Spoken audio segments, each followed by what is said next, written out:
Have you ever noticed something strange? The people who seem the smartest are not always the people who know the most. Think about it. Some people spend years collecting information. They read hundreds of books. They watch endless documentaries. They save thousands of articles. They consume content every single day, yet somehow their lives barely change. Meanwhile, someone else learns one simple idea, applies it immediately, and transforms their career, finances, health, or relationships. Why does that happen? Why do some people learn more and achieve less? And why do others learn less and become dramatically smarter? The answer might completely change the way you think about knowledge. Because the biggest problem today isn't ignorance, it's information overload. We live in a world where knowledge has become unlimited. Every second, new videos are uploaded, new podcasts are published, new articles appear online, new experts share advice, and most people believe the solution is simple. Learn more, consume more, study more, absorb more information. But what if that's exactly what's making you slower? What if the endless pursuit of knowledge is actually preventing wisdom? Imagine trying to fill a glass that's already overflowing. No matter how much water you pour in, nothing useful happens. Everything simply spills over the edge. That's exactly what happens in your brain. Most people aren't suffering from a lack of information. They're suffering from an inability to process what they already know. Think about how many productivity videos you've watched, how many self-improvement books you've started, how many life-changing ideas you've saved for later. Now ask yourself a difficult question. How many of those ideas are you actually using today? Probably far fewer than you'd like to admit. And that's not because you're lazy. It's because modern learning has become entertainment. People mistake consumption for progress. Watching a video feels productive. Listening to a podcast feels productive. Reading another chapter feels productive. But feeling productive and becoming productive are completely different things. A person can spend 10 years learning how to swim and still drown if they never enter the water. Knowledge without action is mental clutter, and clutter makes thinking harder. The human brain wasn't designed to store unlimited information. It was designed to identify what matters. That's a huge difference. The smartest people aren't walking encyclopedias, they're filters. They know how to ignore most information and focus intensely on what creates results. Think about Warren Buffett. He once said that successful people are not those who say yes to everything. They're the ones who say no to almost everything. The same principle applies to learning.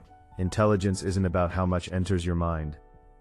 It's about how much unnecessary information stays out. Let's imagine two people. Person A reads 50 books about business. Person B reads one book. Most people would assume person A has the advantage. But here's the twist. Person A immediately starts another book. Then another, then another. Person B spends 6 months applying every lesson from that single book. Who becomes more knowledgeable? The person with 50 theories, or the person with one proven experience? Real understanding comes from interaction, not observation. You don't learn leadership by reading about leadership. You learn leadership by leading. You don't learn confidence by studying confidence. You learn confidence by facing uncomfortable situations. You don't learn discipline by consuming motivational content. You learn discipline by doing difficult things repeatedly. The modern world encourages intellectual hoarding. People collect ideas the way others collect souvenirs. They gather information because it feels safe. Learning feels comfortable. Action feels risky. So the brain creates a clever illusion. It convinces you that preparing is the same as progressing. But preparation can become procrastination wearing a disguise. Many people spend years getting ready for a future that never arrives. Another course, another book, another video, another strategy. Always preparing, rarely executing. And every day, the gap between knowledge and results grows larger.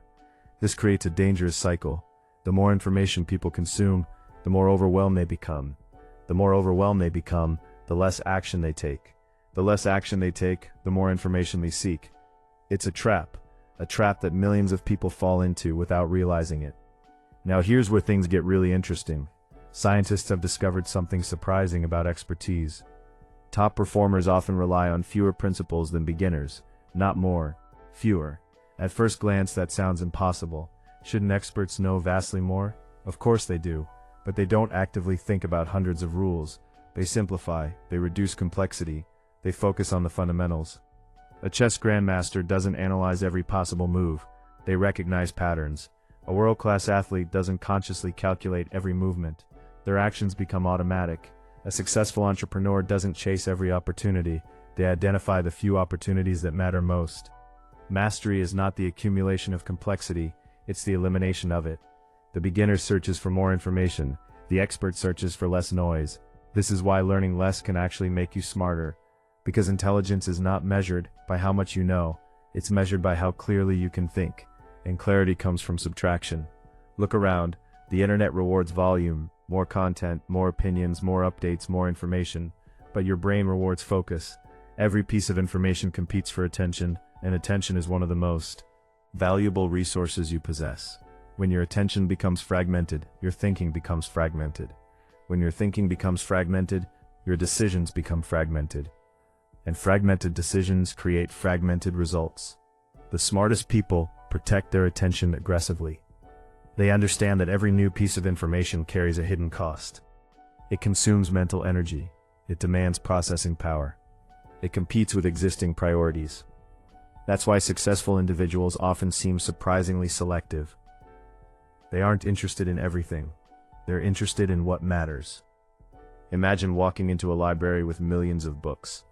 Would reading every book make you wise? Of course not. The challenge isn't access. The challenge is selection.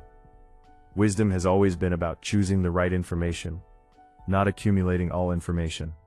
In many ways, modern technology has reversed the problem humanity faced for thousands of years. Our ancestors struggled because information was scarce. We struggle because information is abundant. And abundance creates its own form of poverty. The poverty of focus. The poverty of clarity, the poverty of deep understanding. When everything seems important, nothing truly is. This is why some of the most intelligent people intentionally limit what they consume. They read fewer sources, they follow fewer voices, they protect their mental environment, because they understand a powerful truth. Every yes is also a no. Every hour spent consuming information is an hour not spent applying it. Every new idea pushes older ideas further into the background. Eventually the mind becomes crowded, and crowded minds struggle to produce original thought. Think about the greatest breakthroughs in history. They rarely came from constant stimulation. They emerged from reflection, from silence, from deep focus, from uninterrupted thinking. Yet modern life gives us almost none of those things. The moment boredom appears, we reach for our phones. The moment curiosity appears, we search for answers. The moment uncertainty appears, we consume more content. But sometimes the most valuable thing you can do is pause. Sit with an idea, question it, test it, apply it. Allow it to become part of who you are, because information only becomes wisdom when it's transformed through experience, and experience takes time. This leads to a simple challenge. What if for the next month, you stopped searching for more answers? What if you focused entirely on the best ideas you already know? Not 10 ideas, not 20. Just 1 or 2. Imagine the impact. Instead of reading another productivity book, you apply one productivity principle every day. Instead of watching another fitness video, you consistently exercise. Instead of researching success, you build something. Suddenly, learning becomes real. Knowledge becomes behavior, and behavior creates results. This is where genuine intelligence begins. Not with endless consumption, but with meaningful implementation. The truth is, most people already know enough to dramatically improve their lives. They know they should exercise, they know they should save money, they know they should focus on meaningful work. They know they should spend less time distracted. The problem isn't a lack of information. The problem is a lack of execution. And execution requires simplicity. The fewer competing ideas you have, the easier it becomes to act. The easier it becomes to act, the faster you learn from reality. And reality is the greatest teacher that has ever existed. So the next time you feel tempted to consume another piece of content, stop for a moment. Ask yourself a different question. Not what else do I need to learn, but what do I already know that I'm not using? That single question can change everything. Because the goal isn't to become an information collector. The goal is to become a person who transforms knowledge into action. someone who values depth over volume, someone who values application over accumulation, someone who understands that intelligence is not measured by what enters the mind, it's measured by what becomes part of your life, and that's why learning less can make you smarter. Not because knowledge is unimportant, but because knowledge without action is powerless. The smartest people aren't necessarily those who know the most. They're the ones who use what they know. If this idea challenged the way you think about learning, take a moment and reflect on the one lesson you've been postponing, the one idea you've been collecting but never applying. Start there, because your next breakthrough probably isn't hidden in another book, another video, or another course. It's hidden in the knowledge you already possess, and the moment you act on it, everything begins to change.